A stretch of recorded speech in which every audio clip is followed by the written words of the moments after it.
ভাষালিপি আয়োজিত কবিতা ও কথায় আজকে তৃতীয় দিনের অনুষ্ঠান। আমার সঙ্গে আছেন পূর্বা মুখোপাধ্যায়, শ্রমিক সেনগুপ্ত আর সমিত বরণ জানা, আর আমি নবনীতা সেন।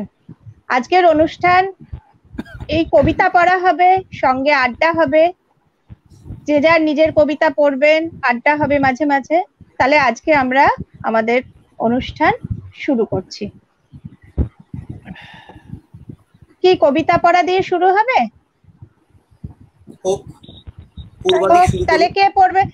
আগে একটু কবিতা হয়ে যাক, তারপর আমরা আবার আড্ডা দেব। তাহলে কে পড়বে? পূর্বা পড়ো। পূর্বা দিয়ে শুরু করি আমরা। পূর্বা পড়ো কবিতা। কি পড়বো বলো? তুই যা ইচ্ছে পড়, তোর যা মনে হয় তাই পড়। পড়, সব বই থেকেই পড়তে পারিস, নির্বাচিত কিছু কিছু শুনি। প্রথম বইটা তো খুবই ভালো, পড় সেখান থেকে।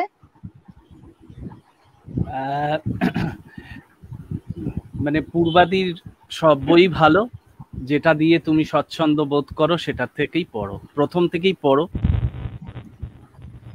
ঠিক আছে।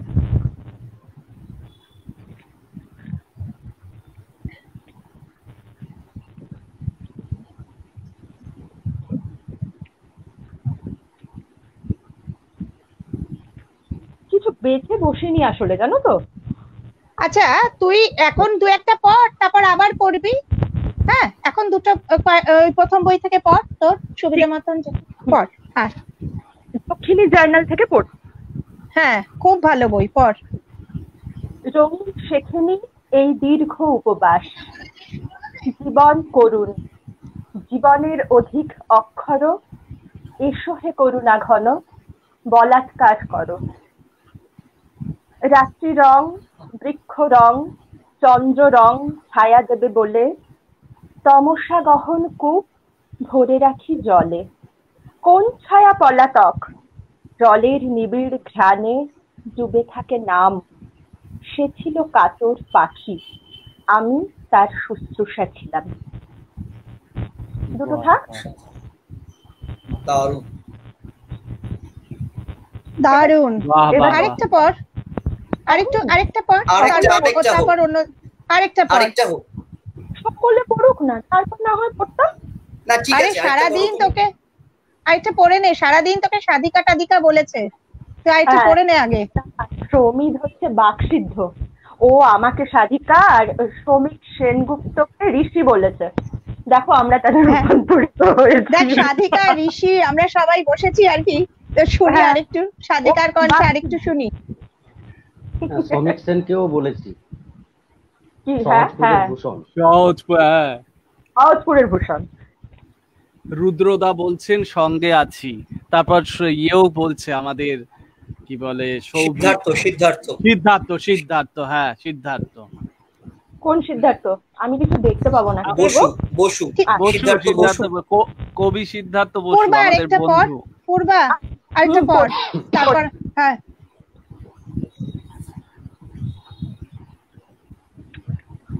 ছেড়ে গেলে কি থাকবে আমার প্রান্তর, প্রান্তর থাকবে ধুধু।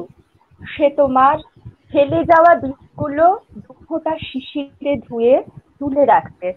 চুপি চুপি নতুন শস্যের টানে, ছদ্মবেশে উর্বরতা যদি আসে, এসে বসে আরেকবার। আঙিনা নিকই আমি, ছমছমে আলোয় অন্ধকারে শুধু আঙিনা নিকই। পিটুলি গোলায় আঁকি ব্রত, আঁকি ছড়া ছড়া ধান। নবান্ন হবেই, কিন্তু কত দেরি, কত দেরি। আর এই মুহূর্তে সর্বনাশ আমাকে জানান। এই আর কিন্তু না, এখন এবার তোমরা। হ্যাঁ ঠিক আছে, আবার তুই পড়বি পরে। এবার বলো শ্রমিক, বল শ্রমিক সেনের কাছ থেকে একটু কথা শুনি, কিভাবে এলি কবিতা লিখতে। না, সত্যি কথা বলতে গেলে যে মানে বাংলা কবিতা লিখবো এই মানে সিরিয়াসলি কোনোদিনও এরকম ভাবনা স্বপ্নে কেন প্রলাপেও ভাবিনি। কবিতার প্রতি অনুরাগ, ভালোবাসা, আকর্ষণ এসব ছিল ছোটবেলা থেকেই। তবে মূলত যেহেতু ইংরেজি সাহিত্যের ছাত্র, সেই জন্য লেখালেখি যেটুকু ছিল সেটুকু ছিল মূলত ইংরেজিতে। বাংলাতে লিখলেও সেটা ছিল গবেষণাধর্মী লেখা, প্রবন্ধ ইত্যাদি। তো মানে প্রায় বুড়ো বয়সে আর কি মানে এমন ভাবে ভালোবাসায় পড়লাম বাংলা কবিতার, যে সেখানে বাংলা কবিতার মানে প্রেমে পড়ে প্রায় উথাল পাতাল অবস্থা আর কি।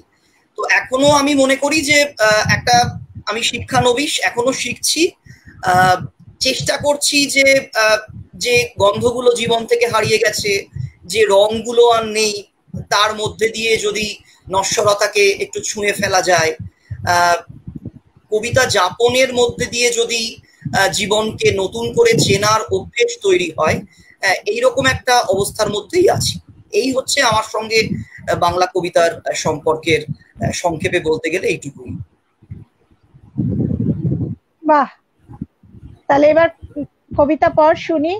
তোদের কিছু আছে? শ্রমিককে কিছু বলবি তোরা? আমি তো একাই কথা বলে যাচ্ছি, তোরা কিছু বলবি না ও কবিতায় চলে যাবে? ঠিক আছে, একটা কথা বলতে চাই। হ্যাঁ বল। পরে বলবো, তুমি বলো। আচ্ছা, পরে আগে কবিতা পড়া হয়ে পরে আমাদের গল্পটা হবে। ঠিক আছে। হ্যাঁ, শোভনদা বলছে শ্রমিককে। হ্যাঁ, বাহ শ্রমিক, হ্যাঁ পড় শ্রমিক পড়। আচ্ছা, আমি সহজপুর থেকেই পড়ছি। এটা আমার খুব প্রিয় একটা বই। যে অল্প আলো নিয়ে এ জীবন এমনি ভেসে গেল, মেঘলা সে আলোর ডাকনাম নির্বাসন হোক। দীর্ঘ অপেক্ষার পর উদ্দাম সবুজ এক বাঁশি, এইটুকু খিদে নিয়ে ঘর নাছোর এ ভালোবাসাবাসী। যে অল্প বিষ নিয়ে তবু উদ্ধার চেয়েছে এই ফেনা, মেঘে মেঘে আয়ু নিবে গেলে বৃষ্টিও কথা রাখবে না।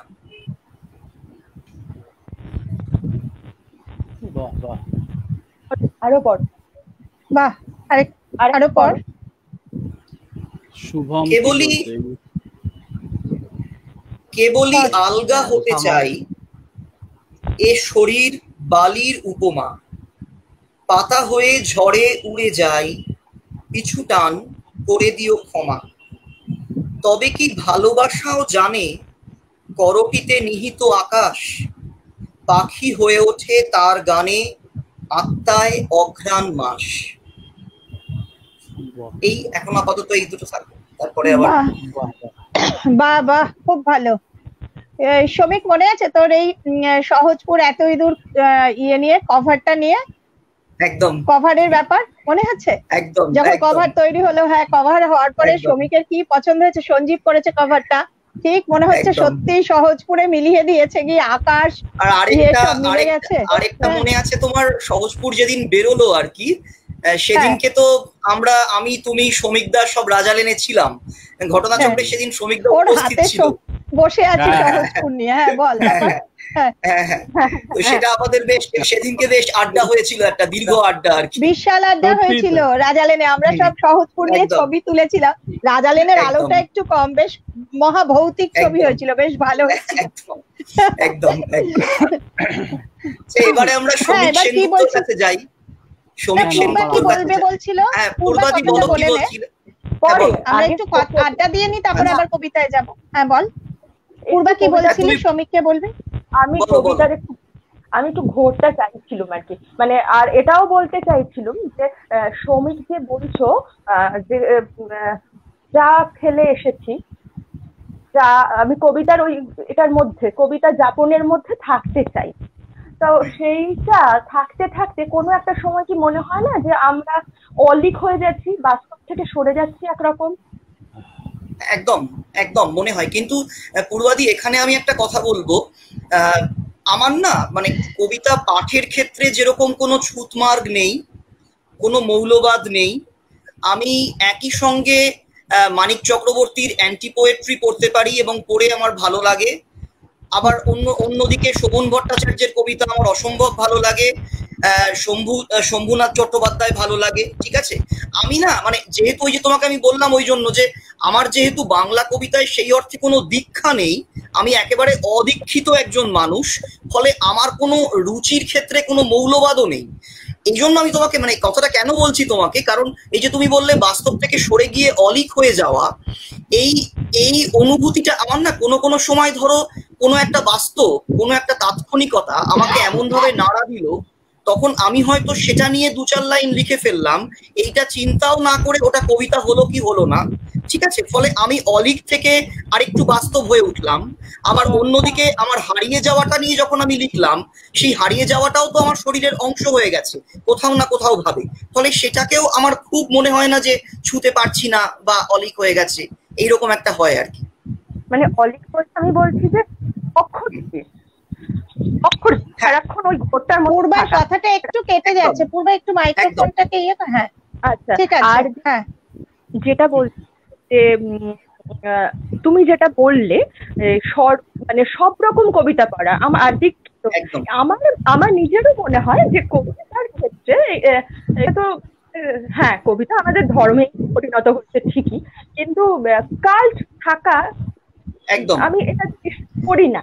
কবিতার কাল্টে আমিও বিশ্বাস করি না। আমিও মনে করি যে আমিও সর্বভুক হতেই চাই। আমি লিখবো হয়তো আমার মতো, আমার নিজস্ব। আমি একটা কথা বলি, আমি একটা কথা বলি, দেখ আমি তো লিখি না বলি, কিন্তু আমি পাঠক হিসাবেও আমিও সব জিনিসই পড়ি, মানে আমার যেটা ভালো লাগে একটা ঘরানাই পড়লাম বা আরেকটা পড়লাম না, এটা কিন্তু আমার ক্ষেত্রে একদমই হয় না। আমি কবিতা পড়তে ভালোবাসি, যে কবিতা আমাকে টানে আমি সেই কবিতাই পড়ি, হয়তো খুঁজে নিয়েও পড়ি তার লেখা অন্যগুলো বা অন্য কিছু। এটা কিন্তু আমার ক্ষেত্রেও একদম তাই। আমি আরেকটা জিনিস নবনীতা বলি, তোদের হ্যাঁ বল। হ্যাঁ একটু বলি, সেটা হচ্ছে যে দেখো তুমি যদি একটু মানে আন্তর্জাতিক ক্ষেত্রে চোখ ফেলো, সেখানে আমরা দেখতে পাবো যে ধরো একেবারে ভিন্ন মুডের কবি, ভিন্ন মেজাজের কবি, তিনি যখন কবিতা পাঠক হিসেবে অন্য কোনো কবিতা পড়ছেন, মানে আমি তোমাকে একটা এক্সাম্পল দিতে পারি, ধরো W.H. অডেন আর W.B. ইয়েটস, এরা দুজন একেবারে ভিন্ন মেজাজের কবি, কিন্তু অডেন যখন ইয়েটস এর কবিতা পড়ছেন, ইয়েটস এর কবিতা সম্পর্কে লিখছেন, তখন কি শ্রদ্ধাপূর্ণ তার মনোভাব, মানে তার মানে কি তিনি তো কোথাও যে ধরনের কবিতা লিখছেন তার বাইরে গিয়ে সেই মানে খাঁচা থেকে বেরিয়ে গিয়ে তিনি পড়ছেন পাঠক হিসেবে আর কি। আমার মনে হয় এইটা বোধহয় জরুরি, মানে এইটা মনে খুব জরুরি এটা, মানে এই যে মানে ইয়ে করে দেওয়া এই ধাঁচের কবি ওই ধাঁচের কবি, আমার মনে হয় এটা একদমই মানে খুবই একদমই ঠিক না, মানে পাঠকের ক্ষেত্রে তো নয় এবং লেখার ক্ষেত্রেও। হ্যাঁ বল, কিছু বললে? লেখার ব্যাপারে থাকতে পারে যার যার নিজস্ব একটা দৃষ্টিকোণ, হ্যাঁ সেটা তো থাকবেই, লেখার ব্যাপারে তো থাকবেই। আমি যখন পাঠক তখন কিন্তু আমার মধ্যে সেই জায়গাটা থাকা দরকার, সর্বোচ্চগামিতা। হ্যাঁ এটাই বলছি, আমিও তাই বলছি, কারণ দেখ আমি লিখি না বলে আমি সেই দিকটা বলতে, মানে অবশ্যই লেখার ক্ষেত্রে তো হবেই, কারণ সে যে ধারাটা বা তার যেরকম মনে হয় সেটা তো তার মনের ভাব সে ফোটাবে, সুতরাং সেটা আবার নবনীতা লেখার ক্ষেত্রে কিন্তু একটা পর্বান্তরও কখনো কখনো হয়, মানে পূর্বাদির যদি কবিতা আমরা পরপর পড়ি, সেখানে পূর্বাদির কবিতাতেও তো ভাঙচুর আছে, নিজেকে ভাঙছে, হ্যাঁ মানে আমরা যদি ধরো হ্যাঁ ছোট আলো গাছ, একটা চেঞ্জ হবে। এই ব্যাপারটা বাকি দুটো চুপ করে আছে, তাদেরও মতামত চাই। একদম একদম একদম। সমিত বলো।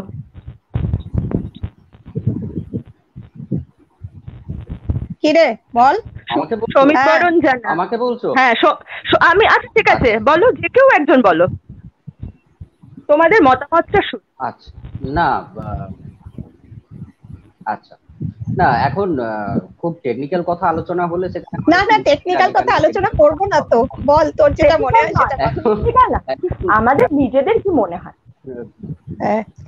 না ব্যাপার যেটা হচ্ছে যে বাস্তব থেকে সরে যাচ্ছি বা অলিক হয়ে যাচ্ছি কিনা, এই জায়গাটা পূর্বাদি যেটা বললো যে আমরা বাস্তব থেকে সরে যাচ্ছি, লিখতে লিখতে কি মনে হয় যে বাস্তব থেকে সরে যাচ্ছি বা অলিক হয়ে যাচ্ছে। এখন সংজ্ঞায়িত কবিতাতে ধরো অলিক, মানে অলিক কথাটা পয়েন্টে আসছে, কোন জায়গায় আমরা অলিক বলছি সেইটা পুরোপুরি কিন্তু সেটাও একটা অলিক ব্যাপার। তার কারণ হচ্ছে যে বাস্তবের যে বোধ আমাদের কবিতা লেখায় সেটা ঠিক ততখানি বাস্তব নয়। সেখানে একটা মানে আমি বলতে চাইছি কিরকম, যদি জিনিসটা মানে তোমরা না মনে করো খুব বেশি তাত্ত্বিক হয়ে যাচ্ছে, যে একটা একটা রকেট আকাশে উঠছে, আর একটা নৌকো, একটা গাড়ি যাচ্ছে।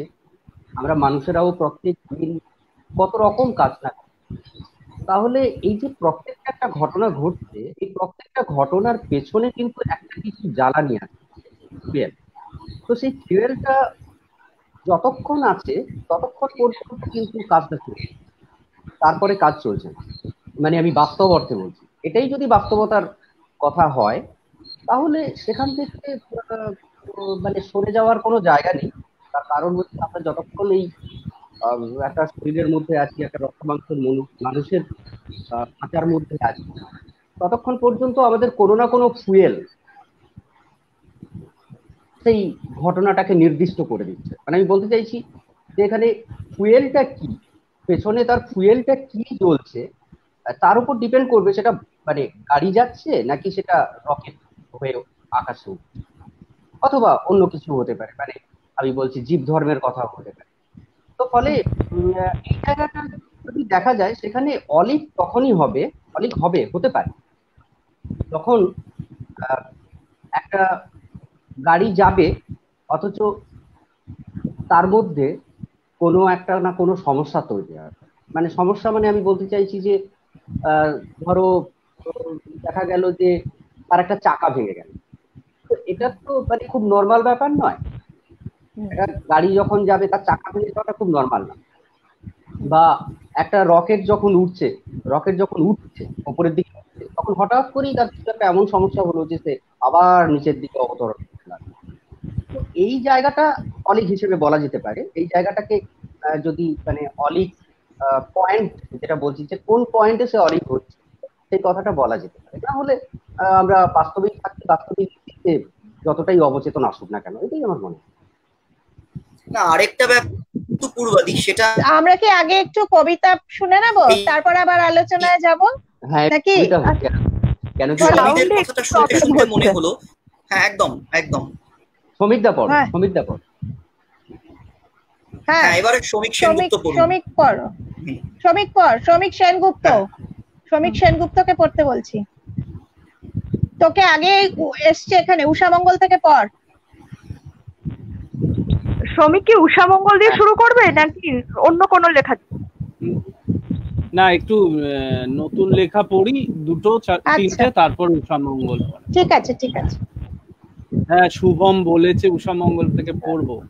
শুভম আমার অত্যন্ত প্রিয় কবিও, এখন যারা লেখে খুবই ভালো লাগে শুভমের লেখা।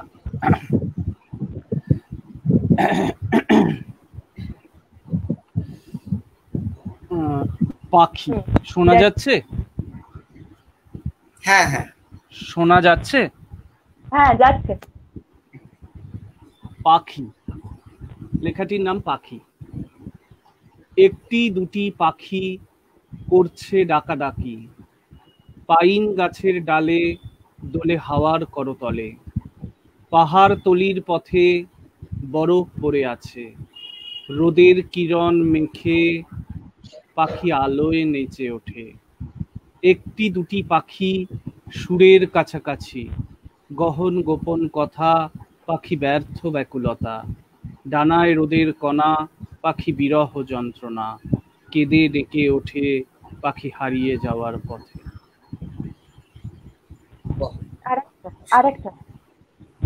আরেকটা অন্তত পড়ো। আচ্ছা, ঠিক আছে। এই লেখাটির নাম অলক সাই। মধ্যরাতে তার কাছে ছুটে চলে যায়, তিনি বলেন অলক সাই। গভীরে রয়েছে বীজ স্থির, স্থির বিন্দু নিজেকে নিজের করে দেখা। দয়াল মুর্শিদ সাই, মধ্যরাতে চন্দ্র তারকা। জ্বলে ওঠে পোড়া মন, অন্ধ হয় বন্ধ সব পাখা। নারী হয়ে নারী মন, নিজেকে গভীরে গিয়ে দেখা।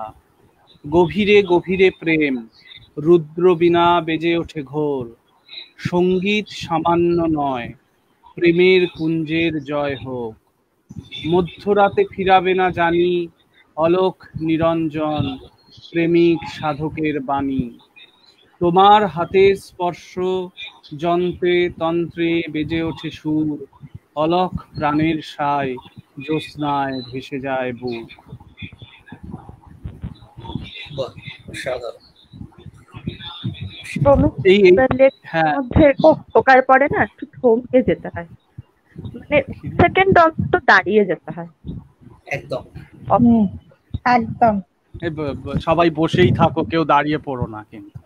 না না, দাঁড়িয়ে পড়লে হবে না, দাঁড়িয়ে পড়লে একদম মুশকিল হয়ে যাবে। ঠিক ঠিক, এখন এই দুটোই থাক। এবার সমিত পড়ুক। সমিত পড়ো, সমিত পড়ো, সমিত পড়ো। না, একটু সমিতটার কথা শুনবো না, সমিত সেনগুপ্তের। না, আগে পড়ে নাও তুমি, তারপর শুনবো। তুমি পড়ে নাও আগে। বেশ বেশ। আচ্ছা, আমি নতুন লেখা কিছু, হ্যাঁ, তো খুব নতুন লেখা।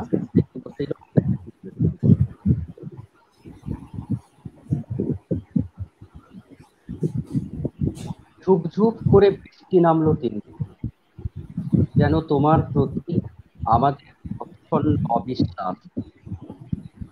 আমাদের বাড়ি অধিকার করে লাফিয়ে নামলো উঠোনে, লাফিয়ে নামলো ঠাকুর দেখার পথে। আমাদের জামায় তোমার থেকে দেওয়া গাছ ও একটা সঙ্গীত পাহাড় এক টানা ফিরতে লাগলো। পরদিন হঠাৎ তুমি সরিয়ে নিলে জল রঙের তুলি। তারপর থেকে এই ধবধবে সাদা পৃথিবীতে প্রত্যেকের দুটি মাত্র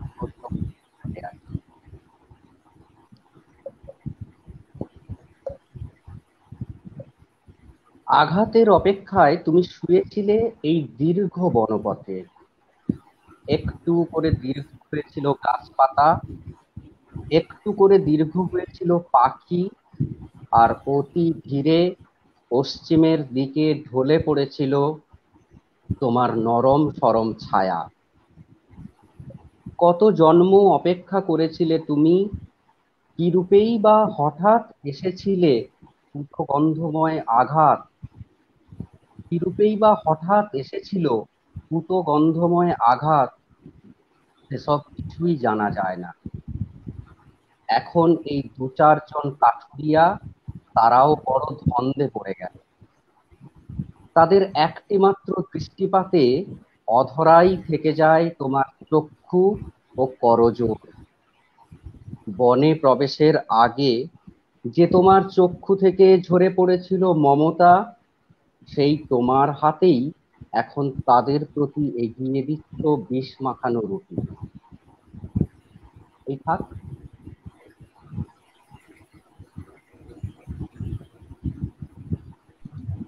পূর্বাদি একটু আনমিউট করে নাও। ওই দেখো ভুলে গেছি। ওই তো বললাম, মনে করিয়ে দিলে হবে। খুব ভালো লেখা। হ্যাঁ, আর বলছি কবিতাগুলোর কি আলাদাভাবে কোনো নামকরণ করনি? না, কবিতাগুলো হ্যাঁ আমি বলছি আমি নামকরণ করিনি আলাদা করে। আর এমনি আমার যদি বইগুলো দেখে থাকো, আমার লেখার ব্যাপারটাই এরকম, নামকরণ আলাদা ওর নামকরণ করে না বেশ, মানে বইয়ের, তাইও আমি দেখছি। হ্যাঁ, এক্ষেত্রে আমি একটা মানে আমার ভাবনা বলতে পারি, যেটা যে আমার ক্ষেত্রে যেটা হয় যে যখন লেখাগুলো যখন আসে তখন মনে হয়, মানে বিশেষ করে আমি একটা বইয়ে যেগুলো রাখা যায় সেগুলোর কথাই বলছি। তো সেই রকম লেখা কিন্তু মানে মানে নামকরণ মানে আমার একটা যেন আরোপের মতো মনে হয়। মানে ব্যাপারটা আমি কিভাবে বলবো, মানে সীমিত করে দেওয়া হলো আর কি, নাকি সীমিত করে দেওয়া হলো, মানে পরপর একটা ফিতেতে যেমন ভাবে একটা ফিতের মধ্যে যেমন 1 2 3 4 লেখা আছে, সেইভাবে যেন আসতে থাকে। এবার একটা বই মানে একটা ফিতে, সেই ফিতেটা শেষ হয়ে গেল, আবার একটা বই আলাদা পাবে। একই চিন্তার একটা মানে প্রবাহ চলতে থাকে, সেটাইও বলছে। একটা বই মানে একটা কন্টিনিউয়েশন, তাই তো, মানে একটা যেন রেশ, এটাই বলছে, তাই তো। হ্যাঁ,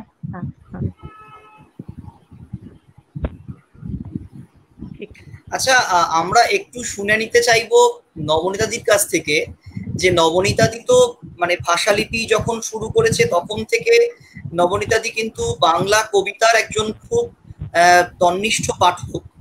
তো নবনীতাদির ক্ষেত্রে যদি নবনীতাদি একটু তার নিজের যে কবিতা যাপন আর কি সেটা নিয়ে আমাদের দু চার কথা একটু বলে, কারণ নবনীতাদির ক্ষেত্রেও কিন্তু নবনীতাদির পাঠক হিসেবে তার কিন্তু কোনো ছুটমার্ক বা কোনো মৌলবাদ নেই, মানে সেইটা যদি একটু নবনীতাদি বলে আর কি আমাদের। হ্যাঁ, নবনীতাদির সঙ্গে যতবার রাজা লেনে দেখা হয়েছে, যতবার ফোন করেছি, আলোচনা হয়েছে, ততবারই কিন্তু নবনীতাদির অতীতটা, মানে যে অতীতটার সঙ্গে একেবারে খুব ওতপ্রোত ভাবে জড়িত নবনীতাদি, তো সেই জায়গাটা কিন্তু বারবার কথায় আসে। ফলে সেই জায়গাটা যদি আজকে শোনা যায় আমাদের ভালোই লাগে।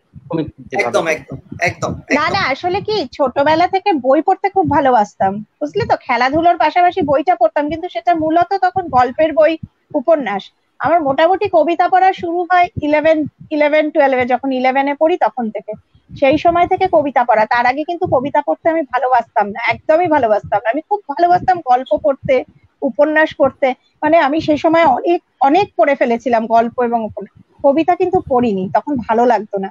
কিন্তু 11-এ পড়ার মানে এর সময় উঠলাম যখন, আমার সেই সময় থেকে কবিতা পড়া শুরু। প্রথমে তখন তো প্রচুর পড়েছিলাম সুনীল গঙ্গোপাধ্যায়ের কবিতা, ঠিক আছে। তারপর আস্তে আস্তে কবিতা শুরু হলো নানান রকম। এবার যখন প্রেসিডেন্সিতে ভর্তি হলাম তখন বন্ধু বান্ধব নিয়ে একটা বেশ ভালোই কবিতার চর্চার ইয়ে ছিল, প্রচুর পড়েছি। তখনই প্রথম অন্যান্য নানান রকম পড়তে শুরু করলাম।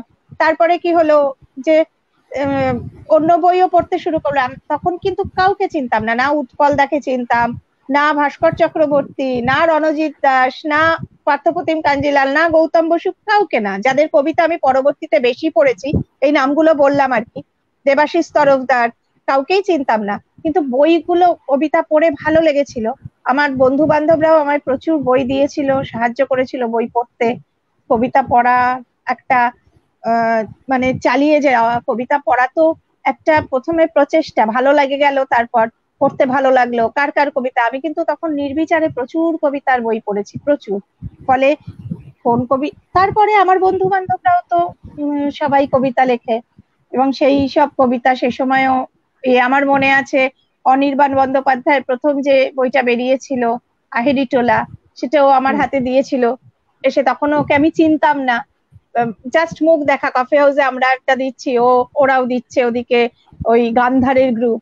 তা ওখান থেকে ও একদিন বই মেলার মধ্যে আমাকে দিয়েছিল আহেরি টোলা। আমার কাছে 3টে আহেরি টোলা দিয়ে বলেছিল আমাদের 3জনের, আমি, সুরিদ, শহীদুল্লাহ আর অরুণাভর, 3জনের বই আমার হাতে দিয়েছিল যে তোমাদের জন্য।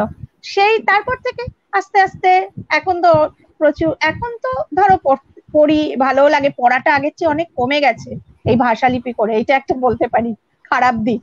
আগে যেমনি প্রচুর পড়তে পারতাম, এবার ভাষালিপির জন্য পড়াটা খানিকটা, সময়টার অভাব হয়ে গেছে, ফলে পড়া হয়তো খানিকটা কমে গেছে। তবে কবিতা পড়া কমেনি, কবিতার বই পড়ি।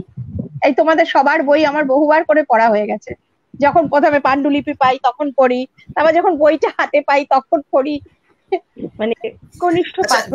দিদি তুমি কি মানে ধরো তুমি তো অনেকটা সময় ধরে বাংলা কবিতার মধ্যে আছো, বাংলা কবিতা পড়ছো, তো তুমি এখন হালের যা লেখালেখি হচ্ছে, মানে এখনকার প্রজন্ম যেরকম লিখছে, তুমি তোমার প্রজন্মের মধ্যে যে ধরনের লেখা দেখেছো, তুমি কি মানে কবিতা যাপনটা কি কোনোভাবে বদলে যাচ্ছে বলে তোমার মনে হয়? মানে কোথাও কি কোনো পরিবর্তন হচ্ছে নাকি কোথাও একটা সেই স্রোতটাই চলছে? দেখো, এটা ঠিক, আমি তো নতুনদের প্রচুর পড়ে ফেলেছি এরকম নয়, তবে পরিবর্তন তো থাকবেই, মানে লেখায়ও পরিবর্তন থাকবে, এটা তো স্বাভাবিক। যে তবে আমি যেটা মনে করি যে কবিতা লেখাটা প্রথমে তার আবেগ, ইমোশন, আমার নিজের ধারণা, কিন্তু এটা একদম ব্যক্তিগত, ইমোশন এইসব দিয়ে সে লিখবে, কিন্তু তার কবিতা পড়া থাকতে হবে। নয়তো জানো তো, কবিতা যদি খুব বেশি না পড়া থাকে তাহলে আবেগ দিয়ে লেখা যায়, কিন্তু তারপরেও তো তার নিজেকেও তো তৈরি হতে হয়। আমার মানে শুধু আবেগ বা শুধু ভালোবাসা বা শুধু এগুলো দিয়ে না, এটা কিন্তু একটা মানে কবিতা খুব পড়া না থাকলে বা সেই পড়ার আগ্রহ না থাকলে, তাহলে মনে হয় কোথাও গিয়ে কিন্তু বোধহয় আর পারা যায় না। শুধু নিজের একদম। মতন হ, আমার মনে হয়। যে আমার এটা দেখো, আমি যেহেতু লিখি না, একদম আমি ঠিক এভাবে বলতে পারবো না, কিন্তু আমার নিজের একদম একদম একদম ব্যক্তিগত ধারণা এটা একদম আমি বললাম। একদম।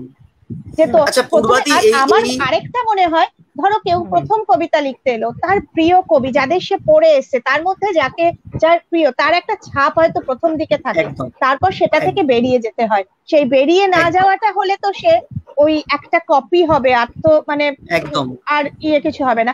কিন্তু ছাপ থাকতে প্রথম দিকে বাধ্য। সে যদি কারুর মানে প্রচুর কবিতা পড়ে এলো, কাউকে ভালো লাগলো, যে এই ঘরানাটা ভালো লাগলো, তার কিন্তু কবিতার মধ্যে হয়তো সেই একটা ছাপ মনে হয় থাকে, আস্তে আস্তে সে বেরিয়ে যায় সেটা থেকে।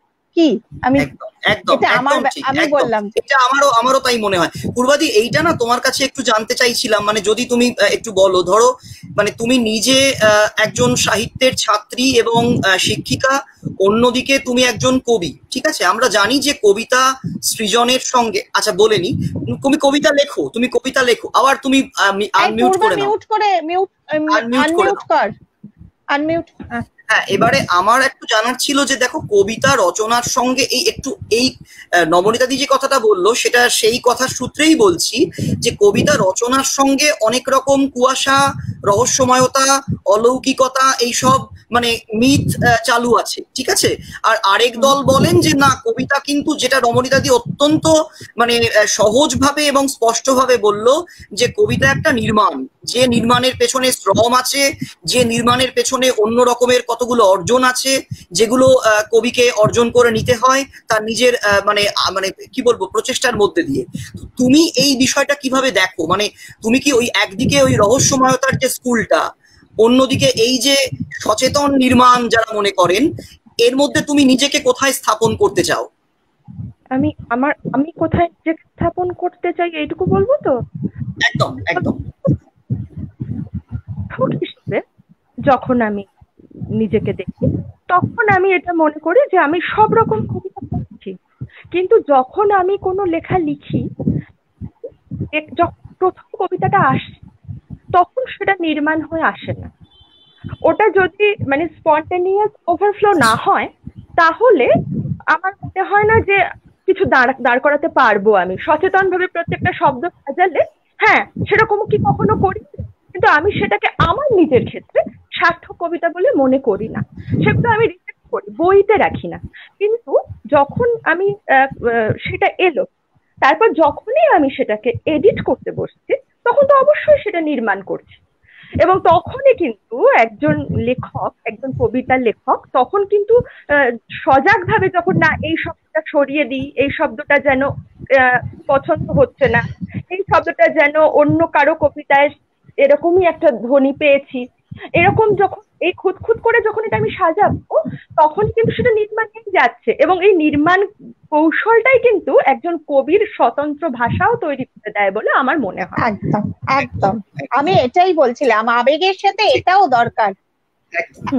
শুধুমাত্র এটা আমি সৌমিক সেনগুপ্তকে জিজ্ঞেস করব, ওর লেখা কিভাবে হয়। মানে ও কি মনে করছে, তুমি কি মনে করছো সৌমিক, তুমি কি মনে করছো যে কবিতা কিভাবে, একটা কবিতা তৈরি হয় যখন তোমার ক্ষেত্রে, তোমার নিজের ক্ষেত্রে, সেটা কিভাবে?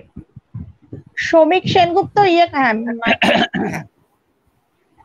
আচ্ছা, তার আগে একটা কথা বলি, সেটা হচ্ছে যে এর আগে একটা বিষয় নিয়ে আলোচনা হচ্ছিল না কি, অলিক আর বাস্তব বোধহয় না কি বিষয়টা, একবার একটুখানি যদি একটু শ্রমিক বা পূর্বাদি বলো এই বিষয়টা কি ছিল, তাহলে আমি একসঙ্গে উত্তরটা দিতে সুবিধে হবে আর কি। না, আমি বলছিলাম যে কবিতার মধ্যে থাকি, তখন তো আর মানে ওই শব্দের এমন একটা সম্মোহক ভূমিকা আছে যে তখন আর বাস্তব হিসেব নিকেশ গুলোর মধ্যে থাকতে করে না, একটা তীব্র নেশা কাজ করে। তো সেইটা যদি চলতে থাকে, তাহলে কি আমরা সেই মুহূর্তে বাস্তব থেকে সরে যাই?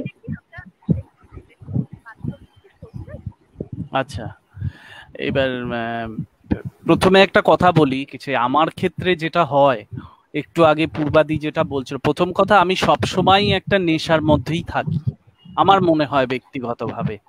হ্যাঁ, যে একটা ঘোরের মধ্যে থাকি, একটা নেশার মধ্যে থাকি, একটা ট্রান্সের মধ্যে, সেটা যে সবসময় আমাকে কবিতা লেখায় তা নয়।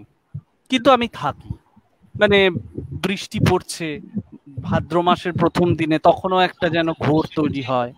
হ্যাঁ, আবার এই যে প্রায় 5 মাস ধরে গৃহবন্দী আমরা, যে এই কারণে, এই করোনা বা এই অতিমারির কারণে, এটা তো এক অর্থে আমাদের বাস্তব, আমাদের জানা না থাকলেও এখন এটা আমাদের বাস্তব।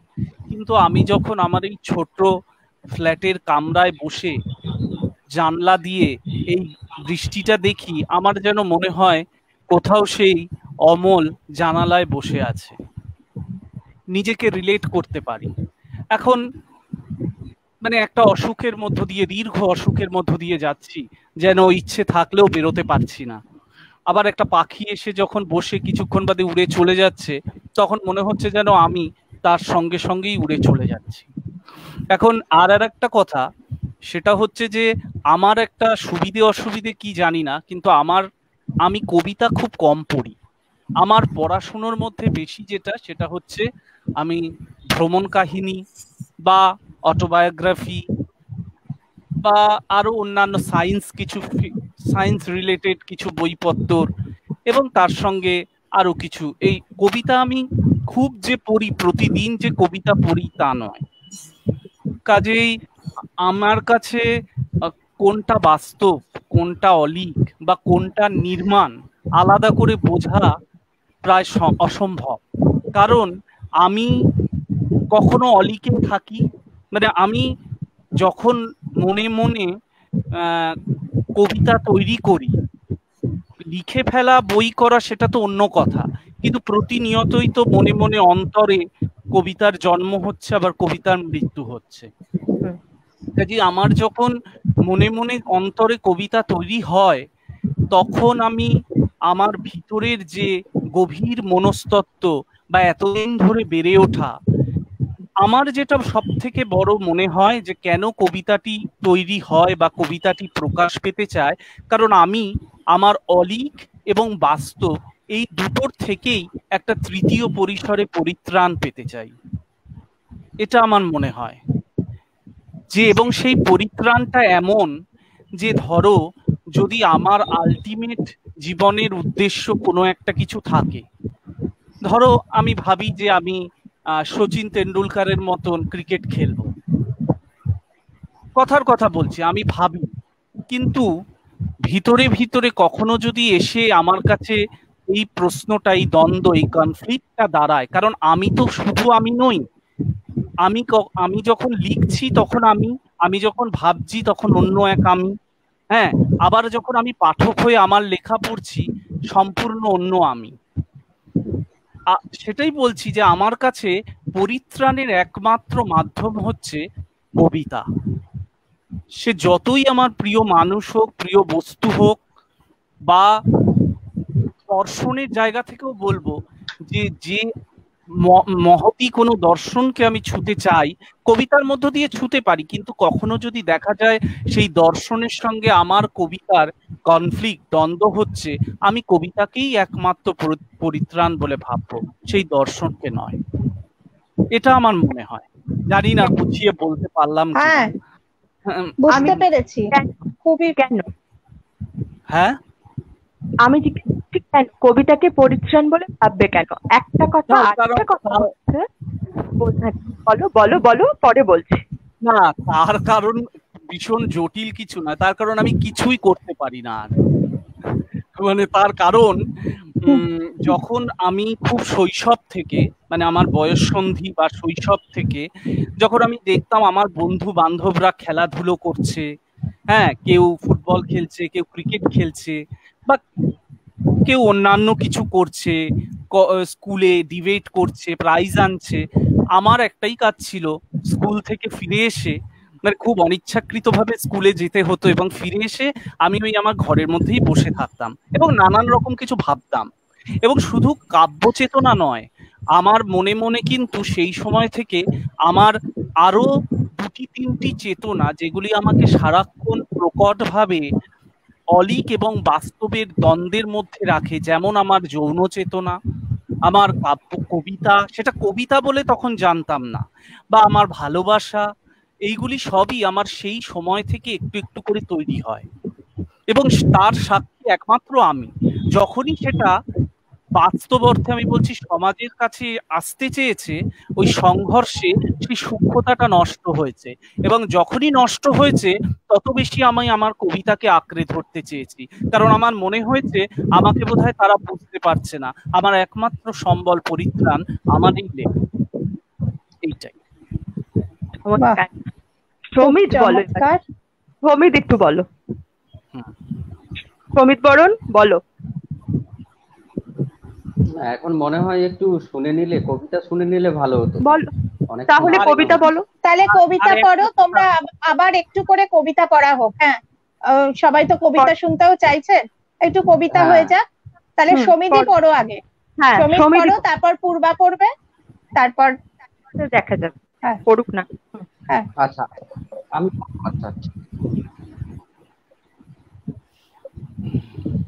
কি কঠিন কঠিন কথা বললাম, কি জানি কি সব। এই লেখাগুলো উঁচু নৌকা পড়ো, বা ভীষণ ভালো বই, উঁচু নৌকা নিচু প্রদীপ। হ্যাঁ হ্যাঁ হ্যাঁ, পড়ো।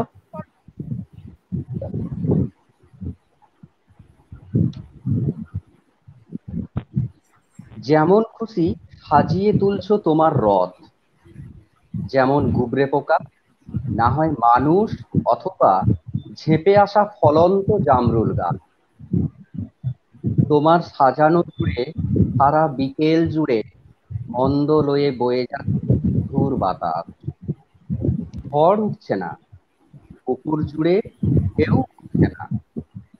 মেলার ভিতর চড়তে চড়তে রঙিন বেলুন, টুকরো বাতাসা অথবা নকুল দানায় ভরিয়ে দিচ্ছ তোমার রথের ভিতর ছোট্ট ছোট্ট ঘর।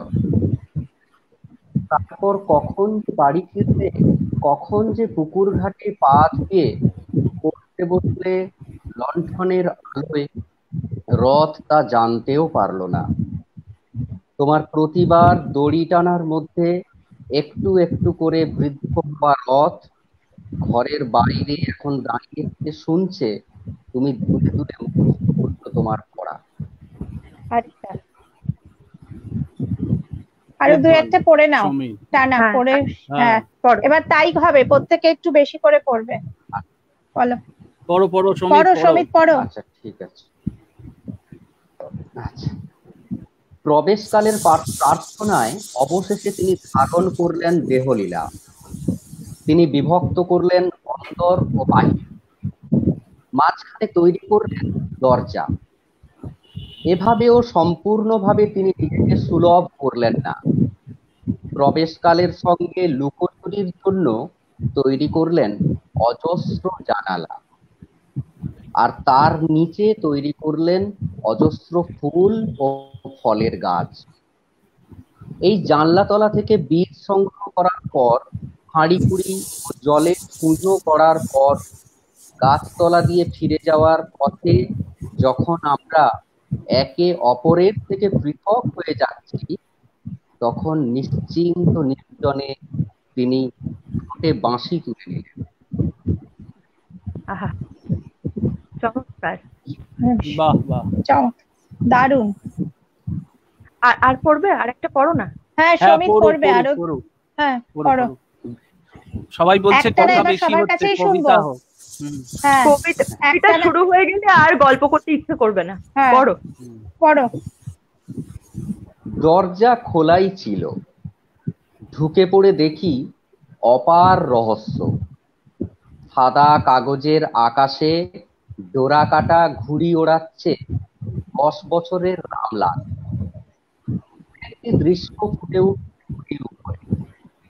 ফুল ফলের ছোট্ট ছোট্ট ঘূর্ণির মধ্যে কলহাস্যে মেতে উঠছে শিশুদল। বউয়েরা সাজকে খুব সাজ করছে, আর তাদের শূন্য কলস এসে যাচ্ছে জলে।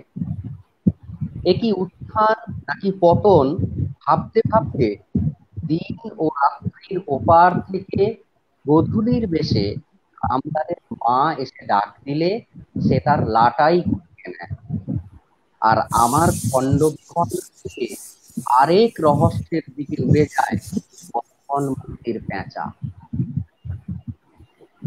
বাহ বাহ, দারুণ। দারুণ দারুণ। একটু কি সাউন্ডের সমস্যা হচ্ছে না আমার হচ্ছে? হ্যাঁ হ্যাঁ, না আমারও হচ্ছে, আমাদের কেমন একটা সমস্যা আওয়াজ হচ্ছে? হচ্ছে। হ্যাঁ হ্যাঁ আচ্ছা, এবার শোনা যাচ্ছে? হ্যাঁ হ্যাঁ, হ্যাঁ হ্যাঁ হ্যাঁ হ্যাঁ, এবার হ্যাঁ এবার হ্যাঁ খুব শোনা একটা মুখের কাছে আনিস না, তাহলে আবার ইয়েটা হবে, একটু মুখের থেকে দূরে রাখ। যাচ্ছে? ঠিক আছে, হ্যাঁ ব্যাস বল। ঠিক আছে। হ্যাঁ হুম নদী চরের চোখে ঘুম নেই, নদী চরের চোখে ঘুম নেই, তার জন্মকুণ্ডলীর জলেই ধসে যাচ্ছে তার ঘরের দেয়াল, ভেঙে পড়ছে ছাদ, তার চোখে অনন্তময় রাত্রি, আকাশ থেকে নেমে আসা তারা কুপি হয়ে জাগিয়ে তুলছে দূরবর্তী গ্রাম। নদী চর বন্দনা করছে রাত্রি, বন্দনা করছে কুপি, তার ভাঙা ঘর থেকে গ্রাম কিনারার স্নিগ্ধ বালুচরে অন্তত একবার গড়ে উঠুক একটি কেঁপে ওঠা সেতু। আর কি পড়বো রমন্তদি? হ্যাঁ, পড় না আরেকটা, পড়ো পড়ো। আরেকটু আচ্ছা, পড়, তারপর চলে যাব।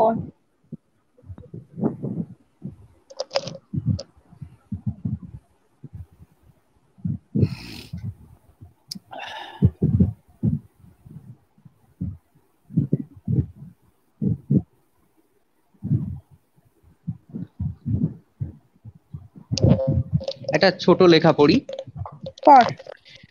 অন্ধজনের এ নয়ন থেকে ও নয়ন ভেসে যাচ্ছে বাঁকা মুখের কলস, যাওয়ার পথে ছুঁয়ে যাচ্ছে প্রতিটি অর্ধস্ফুট পদ্ম, প্রত্যেককে বলছে, বারবার বলছে, দ্বার খুলে দাও, দ্বার খুলে দাও। সুবিকাল অন্ধত্বের ভিতরে যে বাঁশি দ্বিধাহীন বেড়ে উঠেছে আমার উদরে, তাকে তোমরা একবার ভূমিষ্ঠ হতে দাও। বাহ বাহ, বাহ, এই থাক, বাকি ঠিক তোমরা এবার হ্যাঁ ঠিক আছে, আবার ঘুরে আসবো। আমরা তাহলে এখন সমীক সেনের কাছে কয়েকটা কবিতা শুনতে যাচ্ছি। হুম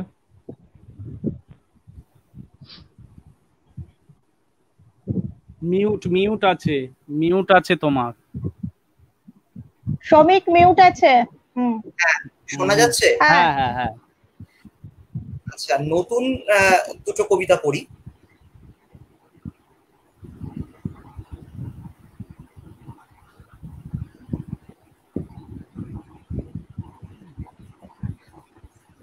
ডান হাত চুল করছে, কিছু লাভ আসবে এইবার, একাই আসবে নাকি শ্যাঙাত আনবে নিয়ে পাশে, ভাবনায় তা দি স্মৃতি চেবানোর অভ্যাসে, অপচয় হবে কিছু, ঢেউয়েরও তো বিনিয়োগ আছে, বাড়ি ভাড়া বাকি রেখে সন্ন্যাসী হওয়া কি মানায়, প্রবল গেরস্থ জানে দুঃখটি ছেঁদা বেঁধে নিলে পথ ফুরোবার আগে চুপি চুপি ফিরে আসা যাবে, ডান হাত চুল করছে, ডান হাতে রাখিনি কিছুই, দুদিনের বৃষ্টিতে আজীবন যদি ভেসে যায়।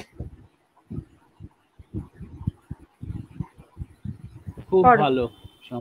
আরো পড়ো। আচ্ছা, আরেকটা পড়ছি।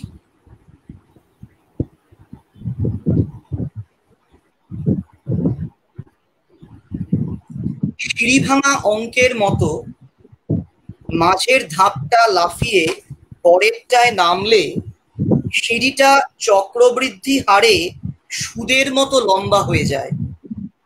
এই নদী সব জায়গায় সহজিয়া একটা বাঁশির গধূলির মতো ছড়িয়ে আছে, কোনো একটা জন্মের পারে ছায়াটুকু ছেড়ে রেখে জলে নেমে গেলেই হলো।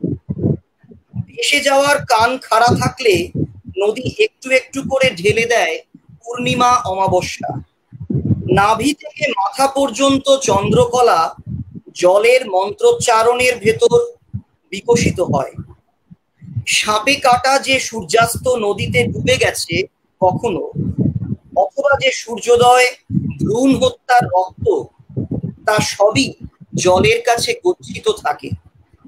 কিন্তু জল তো প্রতি মুহূর্তে জন্মায়, পর মুহূর্তে সরে যায়, তারও সব মনে থাকে না। তাই কোনো কোনোদিন যদি ঝড় ওঠে অথবা শীতের কুয়াশার গলায় সাপের শীত ঘুমের মতো পড়ে থাকে নদী সময়ের সফর থেকে দূরে, হঠাৎ সেই সব দিনে স্বরের মতো ভেসে ওঠে অন্য অন্য জন্মের রূপকথা। মেঘের উড়ে যাওয়ার ছায়াটুকু পর্যন্ত পড়ে না সেই দিনের জলে। বাহ, খুব ভালো লেখা। আর একটা পড়ছি, তারপর অন্য। আরেকটা পড়। হ্যাঁ। মাটির পায়ে লুটিয়ে পড়ে যে মেঘ, তারও স্মৃতির দক্ষিণ দিকে একটা ঝুল বারান্দার মায়া রাখা আছে। শরতের দুপুরে সেই মায়াবন্দরে ব্যথার নীল আলোর পাখি হয়ে গেয়ে উঠত, আর সেই গানের সুর টুকরো টুকরো হয়ে ছোট ছোট কাগজের নৌকো হয়ে যেত। তেজপাতা রঙের একটা অভিমান স্নানের জলে মুখর করে তুলত বাতাসের কৈশোর, আর মুক্ত দানার মতো একটি একটি করে তারা ফুটে উঠত থমকে যাওয়া বয়সের নিঃসঙ্গে। বীজের আত্মঘাত গাছের রক্তের ভিতরে মেঘ কিশোরীর স্মৃতি বারান্দার নীল হয়ে বেঁচে থাকে। এই থাক, এরপরে এগুলো সব নতুন লেখা। এগুলো নতুন লেখা। হ্যাঁ, এবার শ্রমিক সেনগুপ্ত পড়। পূর্বাদি পড়ুক। তুই পড়। তা পূর্বাকে দিয়ে শুরু করেছিলাম, পূর্বা এরপরে পড়বে। তুই পড়। আচ্ছা, দাঁড়াও। তারপর পূর্বা পড়বি, বেঁচে রাখ কিন্তু। আমাকে এটা বলি, আমাদের অনুষ্ঠানের আর কত সময় আছে? আছে, আমরা যতক্ষণ চালাবো। কারণ আমার একটা প্রশ্ন আছে তোমাদের কাছে। কবিতা আগে সবাই পড়ে নেবে, তারপর আমি প্রশ্নটা করব। আচ্ছা, ঠিক আছে। না, তাহলে পরে যদি আবার পড়ি তখন উষা মঙ্গল পড়বো। এখন নতুন কটা লেখা পড়ি। হ্যাঁ হ্যাঁ হ্যাঁ, পড়।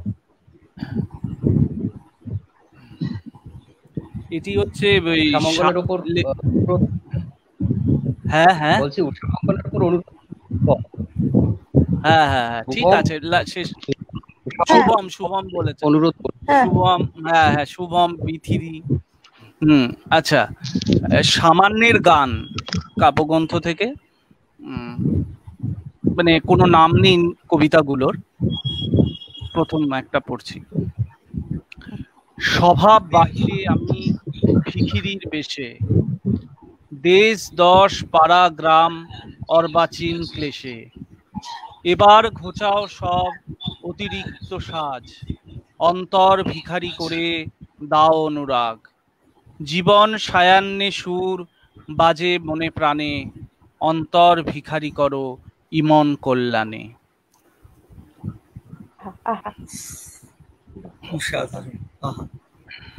আচ্ছা, দেখি এক মিনিট। পরের লেখাটি ওই একই সামান্যের গান থেকে। অপূর্ব বিকেল এক, শরীর বাগানময় আলো, তবু আমি দেহভার বইতে পারি না, রাক্ষসের ডানা ছিঁড়ে পড়ে ফুল এলোমেলো, বিকেলের অবসরে আমাদের বাগান যাপন, এ শরীর নিতে পারো তুমি, মালি হয়ে লেগে থাকো রোদ জল মাটির গভীরে, ভালোবেসে দেখো সব সহজ সরল, শরীর বাগানে জেগে থাকে মালির চোখের মতো ফুল।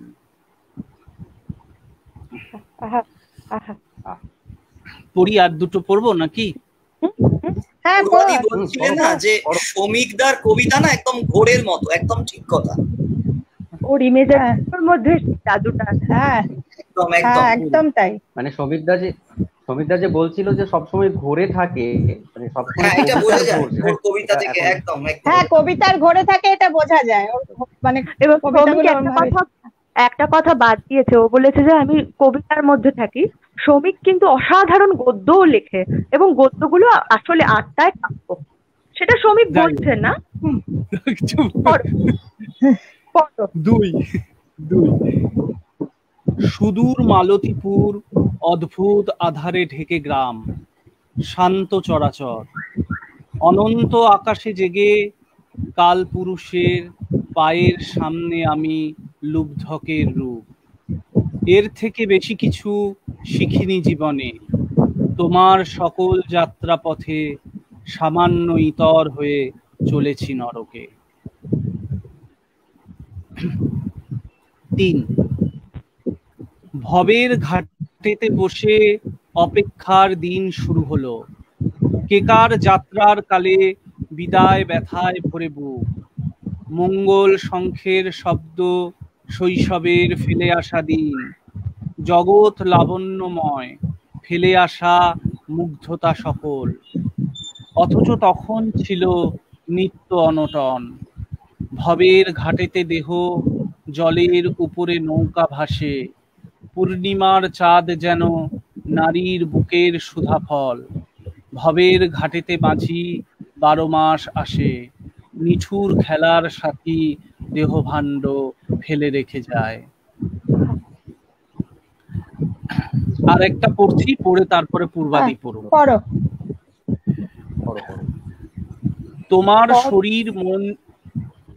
তোমার শরীর মন জুড়ে খেলা করে কবুতর রোদ হাহা হাহা। তুমি উড়ে যাও, গমকে জন্মের দানা গোগ্রাসে খেয়েছো। পৈতৃক আবাস ফেলে রেখে যাত্রা করো অনির্দেশ ভুলে থাকা পথে। গমের রঙের ছটা তোমার যাত্রার পথে ঘাটে মিশে আছে ফেলে আসা জীবন কাহিনী। কবুতর রোদে খুঁটে খুঁটে খায় জন্ম জন্মান্তর। বাস। আর একটা সৌমিক, হ্যাঁ একটা পড়ো। হ্যাঁ পড়ো পড়ো তুমি পড়ো। পড়ো পড়ো আরেকটা পড়ো। আচ্ছা শ্রমিক, আরেকটা পড়ো, তারপর পূর্বা পড়বে। হ্যাঁ হ্যাঁ হ্যাঁ এই যে পূর্বাদি এই পড়তে পারো। ব্যাপারটা তৈরি হচ্ছে না, এক একটা আবহ তৈরি হয়, সেটা হ্যাঁ, সে তো বটে। কিন্তু সে তো আর বটেই। একটা পড়ো। পড়। হ্যাঁ একটা হ্যাঁ ঠিক আছে। ব্যথা যদি দাও সহস্র ঝর্ণার ধ্বনি হয়ে নেমে এসো পৃথিবীর বুকে। শাপলা ফুলের বুকে গুনগুন করে ভ্রমরের ধ্বনি। টলটলে জলের ভিতর তুমি হয়ে আছো। এমন বর্ষা দিনে ভেসে যায় বাড়িঘর সদর দালান। শুধু এতটুকু জলহীন জেগে আছে ঢিবি। তার ওপর থরথর কাঁপে ভিজে দুটো পাখি। এওকে জড়িয়ে আছে ভারী হয়ে ওঠা জগৎ ডানায়। বাহ, ঠিক আছে। খুব ভালো। আমরা এবার পূর্বার কাছ থেকে শুনবো পূর্বাদি কবিতা। পড়ো, পূর্বাদি পড়ো। হ্যাঁ জানো তো, এই কবিতাগুলোর হ্যাঁ। পর আমার কিন্তু আর মানে আমি তো আমার প্রথম বই থেকে শুধু পড়েছি, আমার পরের বইগুলো পড়তে ইচ্ছে করছে না, একদম বাদ দিয়ে কেন? দিতে ইচ্ছে করছে। না বাজে না, না, এটা ওকে কোনো পড়ো। কথা না। এই সে ওই- তো তা তো এটা পড়ো না, পড়ো পড় পড়ো পড়ো। পড়। তাহলে তুমি ফটো আলো গাছ থেকে যদি পড়ো, হ্যাঁ, আমিও বলতে চাই। ফটো আলো ছোট আলো গাছ। গাছ। ছোট আলো ওটা গাছ খুব থেকে প্রিয় বই। ছোট আলো গাছের অনিদ্রা কবিতাগুলো সরণি। কিছুদিন আগে আমি ছোট আলো গাছের সব কবিতা একদিন তাবিক পত্রিকার অনুষ্ঠানে পড়েছি। তো তুই সেগুলো রাগাত্রিকা থেকে পড় না তাহলে।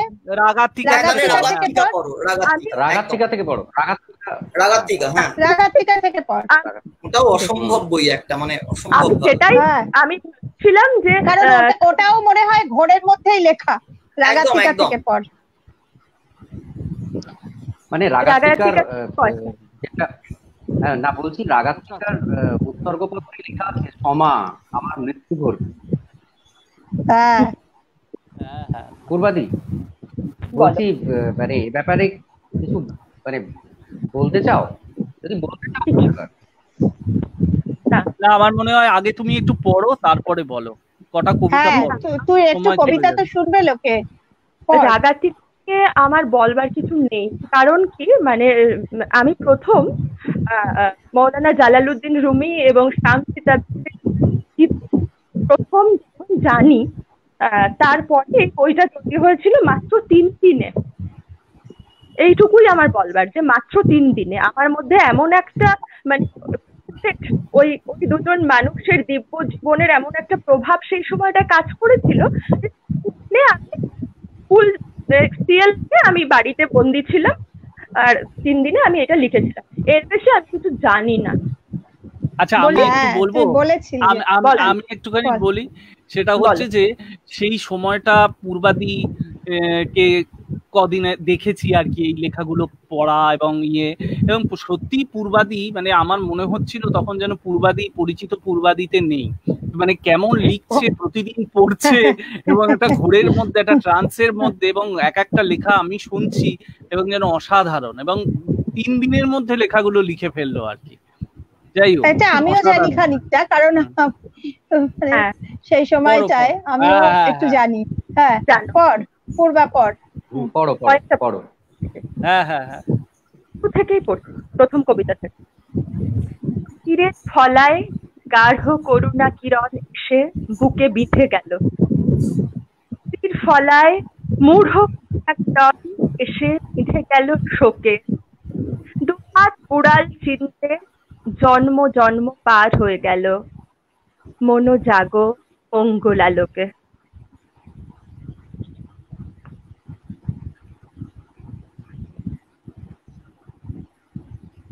শ্বাস স্পর্শ পাই তার নরম হাওয়ায়, বজ্র মুঠি ছুঁড়ে ফেলে মেঘের নিচে অসংখ্য নিরালা, আমার আড়ালে বাজে তাবরিজ তাবরিজ। আমি কিন্তু কিছু শুনতে পাচ্ছি না, তোমরা পাচ্ছো? হ্যাঁ পড়ো, শোনা যাচ্ছে, খুব স্পষ্ট শোনা যাচ্ছে একদম। তাবরিজ ও চিরমুগ্ধ সারসের দেশ, কোথায় বর্ষার জলে উন্মাদ সফরী, অপলক চক্ষুময় ঠোঁটের উল্লাসে ছিঁড়ে খুঁড়ে মরছে সেই মৃত্যুর আবেশ, ছিটকে লাগলো জলে স্থলে রন্ধ্রে রন্ধ্রে, আর জ্বলন্ত মেঘের পাত্রে সুঘ্রাণ লেগেছে। ধুধু কি অন্যের মতো তারা শস্যদানা, কেন যে উল্লাস দিচ্ছে আধফোটা সংসার। পড়বো আর? হ্যাঁ হ্যাঁ, সব চুপ করে শুনতে হয়, পড়ে যাও। পড়ো। কোনো রক্তপাত আমি রুখে দিতে পারিনি কখনো, কোনো আর্তনাদ আমি থামাতে পারিনি কোনো দিন, আমি শুধু রন্ধ্রে রন্ধ্রে ছুঁয়ে গেছি শূন্য দেহ, আর তোমার 2 গালে মৃদু জাফরান আলোয় জেগে আছি। আমায় খুঁজেছ তুমি এই ঘরে, আমি প্রতি ইটে মিশে আছি, পুড়ে পুড়ে কঠিন হওয়ারও আগে মাটি। তুমি কি এ জন্মে সুধে শেষ করলে এ ঘ্রাণের দেনা, এ প্রশান্ত গৃহগন্ধে দীর্ঘ স্মৃতি পালন করলে না? মরো, মরে কাঠ হও, ফুটে ওঠো দেওয়ালে জানলাটি, আলোয় হাওয়ায় জলে আমার অনন্ত কাছাকাছি। আহা হা, বাহ, এই লেখাটি আমার অন্যতম প্রিয় লেখা। এই বই পড়ো। আমারও তাই। পড়ো। তেরি তাবরি পড়।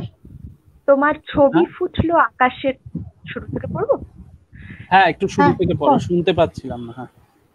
শেরি তাবরিজ, তোমার ছবি ফুটলো আকাশের গায়ে, ইয়া আফতাব, এই খুন ছিটকে ছিটকে ছবি ফুটলো আকাশের গায়ে, অনন্ত আনন্দ ধারা এই লালে মিশিয়ে দিয়েছি, অকুল শূন্যতা স্বর্গ এই লালে মিশিয়ে দিয়েছি।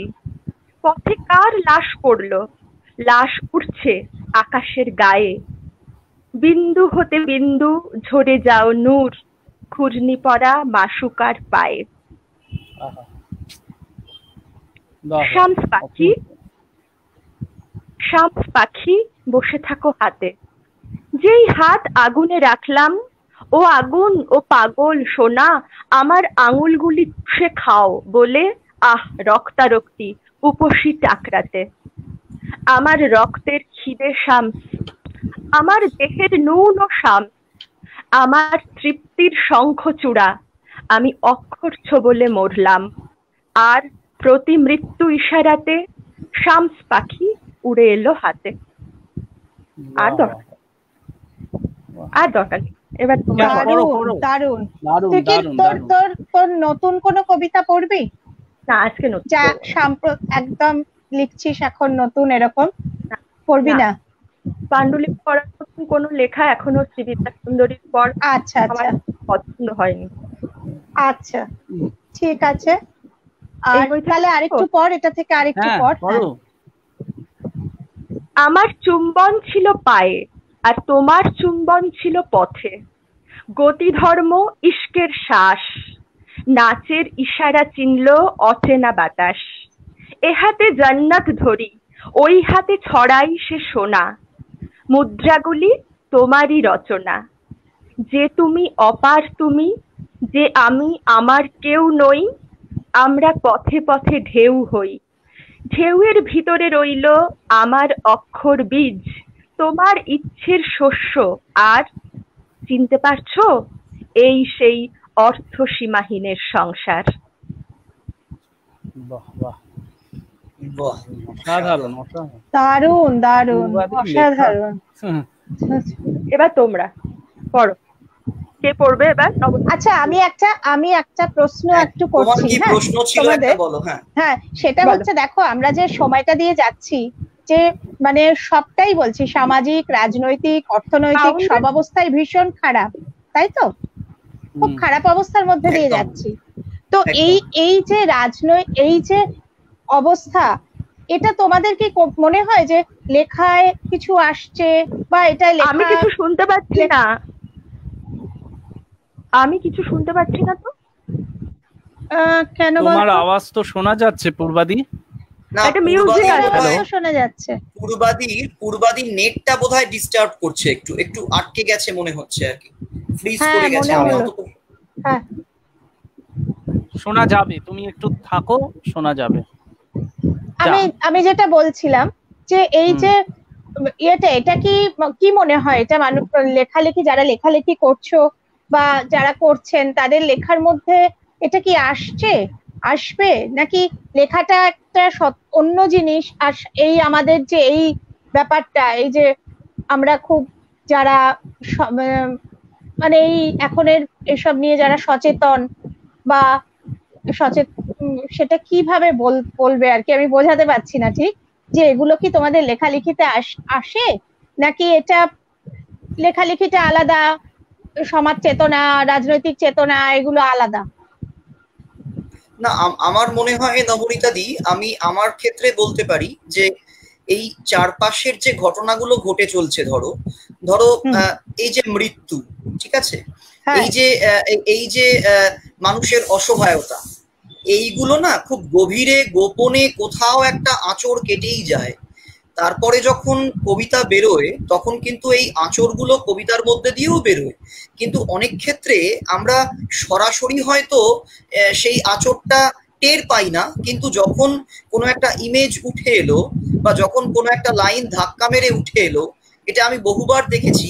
যে আমাকে, যেমন ধরো আমি এই লকডাউনের অবস্থায় এমন বহু মানুষকে জাস্ট মরে যেতে দেখলাম, ঠিক আছে, এবং হঠাৎ করে এত আকস্মিক, হ্যাঁ, এবং এইটা কিন্তু একটা এমন নশ্বরতার, এমন বিপন্ন একটা বোধ তৈরি করে যে তারপরে পরবর্তীকালে আমি যখন সেটা কবিতায়, আমি কিন্তু সচেতন ভাবে যে ওইটা নিয়ে লিখবো বলে লিখছি তা নয়, কিন্তু ওটা থেকে আমার মুক্তিও নেই। হ্যাঁ, আমার মনে হয় এইটা আমার ক্ষেত্রে। হ্যাঁ, একদম এটাই বলছি যে আমরা কি একদম পুরোটা মুখ ঘুরিয়ে থাকতে পারি, যে লেখালেখি, শিল্প এগুলোর সাথে তো আসলে একটা যোগাযোগ নিশ্চয়ই থেকে যায় না, হয়তো ডাইরেক্ট ওরকম ভাবে লেখা হয় না, কিন্তু তার তো কোথাও একটা তার ছাপ বা কিছু একটা থেকে যায়, যেটা তুই বললি আর কি। হ্যাঁ, নবনীতা দি, আমি একটা লেখা একটু পড়াতে চাই, মানে তুমি এই প্রসঙ্গটা তুললে বলেই বলছি। মানে এই ধরো এই সময়ের মধ্যেই লেখা আর কি।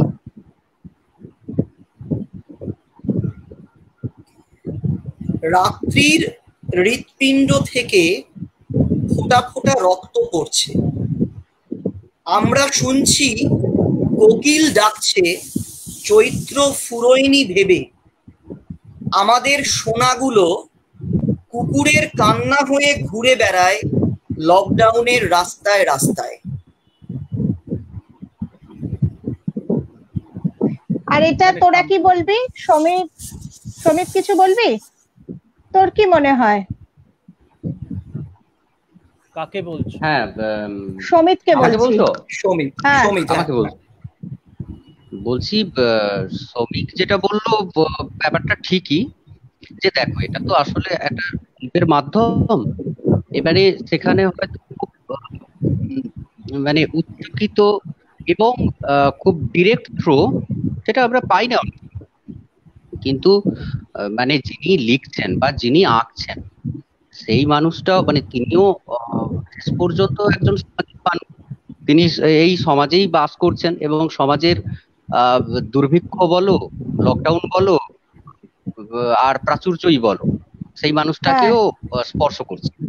এবারে হয় কি যে, আমাদের মানে একটা জায়গায় গিয়ে আলাদা হয়, ভিন্নতা হয়। সেই ভিন্নতা হচ্ছে আমরা সমাজের স্তরে বাস করার জন্য।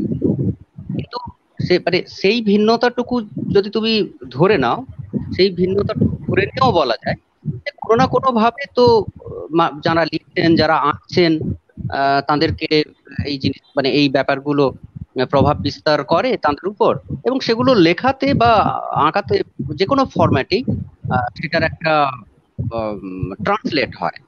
সেটা হয়তো আমরা ডিরেক্ট বুঝতে পারি না। যেমন শ্রমিকের লেখাটা লকডাউন আছে বলেই যে ওটা শুধুমাত্র লকডাউন ব্যাপারটাই নয়, আমি ব্যাপারটা অন্যরকম ভাবে বুঝলাম লেখাটা। একদম, একদমই তাই, একদমই তাই। আসলে ডাইরেক্ট হোক, ডাইরেক্ট মানে সেরকম ভাবে তো আর ওরকম ভাবে হয় না সাহিত্যে বা শিল্পে, ওরকম আসে না, কিন্তু কোথাও একটা সেই সময়টাকে ধরা যায় বোধহয় খানিকটা। আমরা যে খুব সুখের সময়ের একরকম মানে তৈরি হয় কাব্য, আর খুব মানে একটা একটা এমন ইয়ের মধ্যে দিয়ে আমরা এখন যাচ্ছি, আমরা তো খুব সুখের সময় দিয়ে যাচ্ছি না এখন, তাই না? ফলে হয়তো পরবর্তীতে দেখা যাবে অনেক লেখার মধ্যে হয়তো তার একটা ছাপ বা তার একটা এক্ষুনি না হয়তো বুঝতে পারলেও একটা থেকে যাবে হয়তো এর ছাপ, বা সব দিক দিয়েই আমরা খুব মানে ভয়ঙ্কর সময়ই যাচ্ছি না। একদম। তারপর কেউ পড়বি? আর পূর্বা তো ঢুকতে পারলো না এখনো।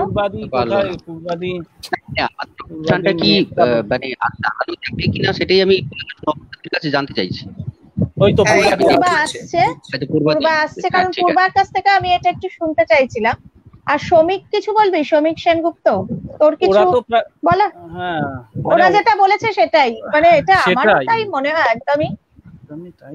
এবং এর সঙ্গে একটা জিনিস যেটা মানে এই সময় দাঁড়িয়ে হচ্ছে, সেটা হচ্ছে যে এই সময়ের যে সংকট, যারা আমরা ধরো শিল্প মানে সেই অর্থে লেখালেখি করার চেষ্টা করি বা চিত্রশিল্পী বা অন্যান্য মাধ্যমে, সব সময় কিন্তু সংকটটাকে সেই মুহূর্তে হয়তো সেই সংকটের রূপরেখাটাকে তার লেখার মধ্যে বা তার রচনার মধ্যে ধরা যায় না। কিন্তু এত অস্থির একটা সময়ের মধ্য দিয়ে আমরা যাচ্ছি, হয়তো আগামী দিনে তার কিছু না কিছু কোনো ভাবে। আসলে এখানে আমি ধর একটা জিনিসের উল্লেখ করতে চাই, দেবাশিস তরফদার একক প্রচেষ্টা একটা যে একক পত্রিকা বার করছেন জানালা, যেটা সাথে আমরা যুক্ত আছি, ভাষালিপি।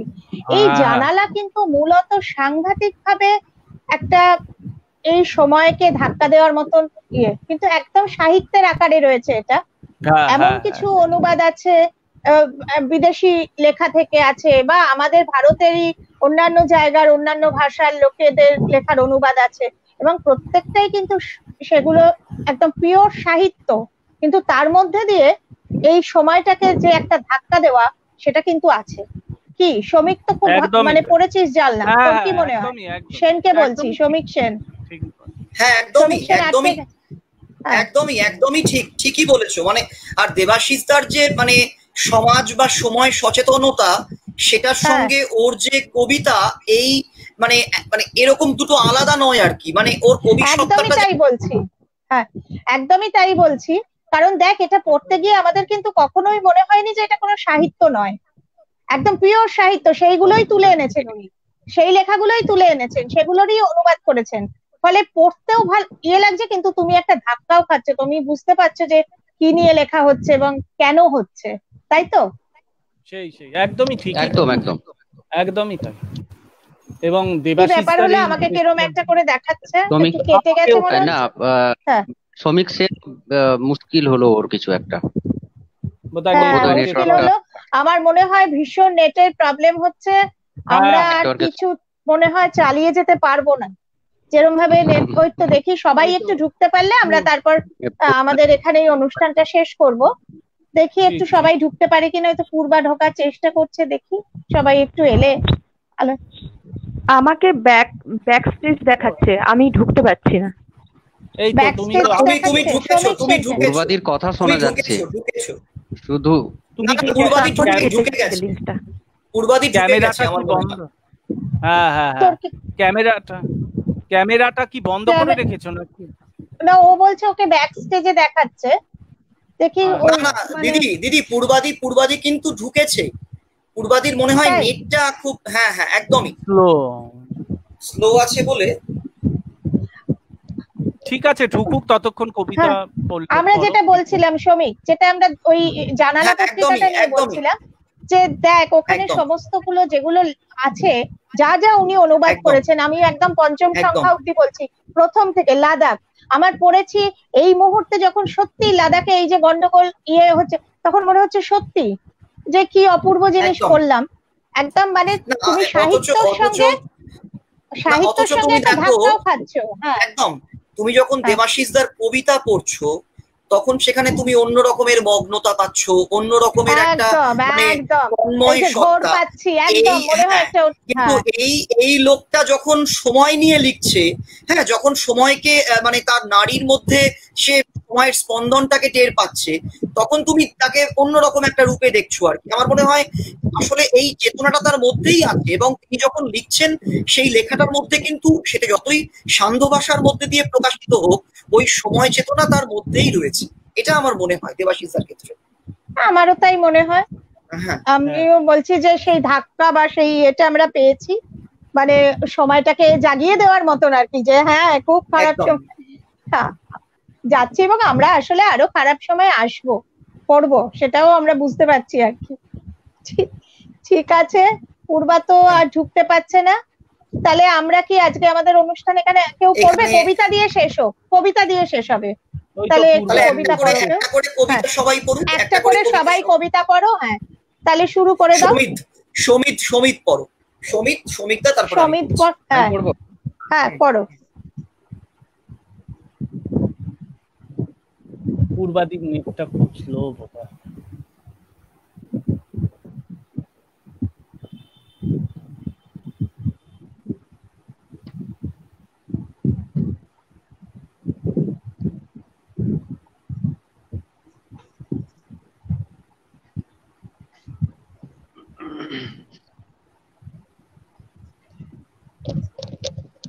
শোনা যাচ্ছে কি? একদম শোনা যাচ্ছে, পড়ো। অসময়ের বৃষ্টিতে ভিজে গেল আমার ক্যামেরা, এইবার গল্পের মতো পড়ে থাকবে স্বগতোক্তি, ছায়া না ধরতে পারার সামান্য আফসোস। যে শাল বৃক্ষ দুটির মাথা না দেখে এক মুহূর্ত মন টেকে না এখানে, তাদের বিস্তৃত ছায়া ক্রমে ছোট গোল চাকতির মতো হয়ে টং করে ছিটকে পড়লো অকেজো ক্যামেরায়। এই ক্যাম্পের এক পিঠের আলো, অন্য পিঠের আঁধার কিছুই ধরা পড়ল না আমার ফেরার পথে। কেঁচো খোঁড়ার গর্ত আর মাছ শিকারের টোপ এলিয়ে পড়ে রইল ধরা পড়ার অপেক্ষায়। অসময়ের বৃষ্টি থামলো না। আমি আর কতক্ষণ বসে থাকবো একা একা? দু চারটে আধা কাঠ কুড়িয়ে নিয়ে হাঁটতে লাগলাম আরো একটু গভীর জঙ্গলে। ধরা পড়ার অপেক্ষায় দুজনেই ভিজতে থাকলো ওই ক্যাম্প ও ক্যামেরা। খুব ভালো, খুব ভালো। এবার সমীক পড়ো, সমীক সেন পড়ো। এখন বিকেলকে বন বলে ডাকি, উড়ে যাওয়া মেঘের আয়নায় তার চুল বাঁধার দৃশ্য দেখতে থাকি। তার চোখে জলের করুণ ধর্ম খেলা করে, আর ঝিরিঝিরি বাতাসের ভিতর জেগে ওঠে সন্ধ্যা মালতীর অন্ধকার। অন্ধকারের ভিতর দিয়ে হাওয়ার মতো রাস্তা বয়ে গেছে, দুধারে বাল্য স্মৃতির মতো বৃষ্টিগন্ধের নিশান পুঁতে রেখে গেছে ফাল্গুন মাসের পূর্ণিমা। এখন চাঁদ নেই, বনের ভেতর শুধু খসে পড়া তারাদের জোনাকি জন্ম, ঝিঁঝি পোকাদের কুয়াশা আর শীত আলো করে রাখে। বিকেলকে বন বলে ভাবতে ভাবতে গাছ হয়ে জন্মাতে থাকে আমার বয়স। বাহ, ওরা তো ঢুকতে পারছে না, তো কি করব? আমরা কি আমাদের অনুষ্ঠান এখানে শেষ করব? বলছি শ্রমিকদাও বেরিয়ে গেল। হ্যাঁ, ও বোধহয় নেটটা সমস্যা করছে আর কি। হ্যাঁ, সবারই নেট সমস্যা করছে। তাহলে যে আমরা এখানেই তাহলে আমাদের অনুষ্ঠান শেষ করি নাকি? আবার আগামী কাল আছে অনুবাদ সাহিত্য নিয়ে আড্ডা, তোমরা সবাই এসো। কিছু বলবে কেউ? না না, ঠিক আছে, ঠিক আছে, ঠিক আছে, ঠিক আছে। তাহলে আজকে অনুষ্ঠান শেষ। কেমন লাগলো তোমাদের? পড়ে কেমন লাগলো? ভালোই লেগেছে। ঠিক আছে, আমরা তাহলে লিভ করে যাচ্ছি। ঠিক আছে, আচ্ছা আচ্ছা।